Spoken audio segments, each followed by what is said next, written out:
potential Treasury picks, Bob Lighthizer may play a key role also. Trump promised a golden age for the U.S. economy. So where to start, what to fix, and how?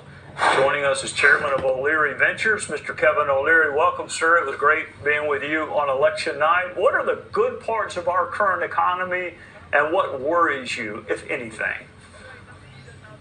Well, these picks for Treasury and Commerce, as you just detailed, Trey, are actually very important. And I've tried to make my voice clear about this as an advocate for small business in America, because we're just not that small. We now represent 62% of job creation.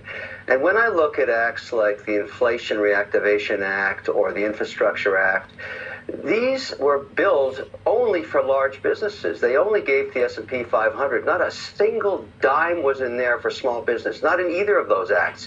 And yet we're talking about the car dealership, the dry cleaner, the bakery, the construction business in any town, anywhere in Main Street, and they don't get anything. And I think when we reposition these new appointees, I hope they come with the mindset that I think 62 cents of every dollar provided by government support, no matter what the act is called, goes to the core of our economy, small business. That's what I want to see. All right, Scott Bessent says he's ready to help Trump guide the U.S. economy into a golden age. So let's listen, and I'll ask you about it on the other side. I think under Donald Trump, we could have a golden age for the next 4 years. We can bring back the manufacturing. We could have energy dominance. We're going to have peace, and we're going to have this technology boom. I mean, think about the coalition that Donald Trump assembled, and it was a combination of working class Americans and Elon Musk, the richest person in the world. Who else could do that but Donald Trump? Right, you're important enough to know the Treasury Secretary. Most of us are not. What role will he or she play in the lives of everyday Americans? What influence will whoever he picks have on us? Well, it really depends on two major things, and I think you're starting to see this thematically across the appointees, including Treasury.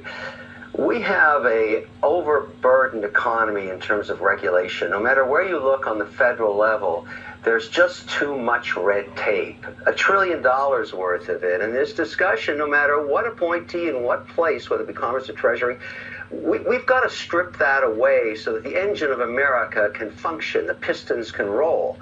That's number one. And we've been hearing a lot of that. So you want to have appointees that understand deregulating is really bolstering the opportunity for less regulation, more innovation. That's number one.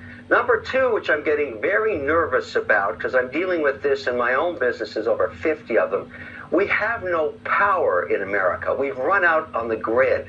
We have all these promises about electric cars and AI data centers and all this stuff, and you can't even get 20 megawatts anywhere, which is not a lot of power, no matter what power authority you go to. So we've got to have that theme in government too. We've got to solve for power, and we've got to solve for regulation. Eric Schmidt, the Google guy, said this just a few weeks ago. The solution to power in North America is Canada. So we got to cut a deal with all that hydro they got up there and all that gas. And I think that's what this whole idea with Burgum is going to be, the czar of energy. He knows the Canadians. Let's bring that power down here. Let's make a deal. Well, I want to make a deal with you. When he makes a Treasury pick and a trade rep pick, I want you to come back on because I need you to explain tariffs to me and whether they're inflationary or a good tool or both. So I got to get on your dance card at some point in the coming weeks. In the meantime, thank you for your time tonight. 100%, Trey. You got it. All right. I was laughing at my daughter doing chair yoga until I saw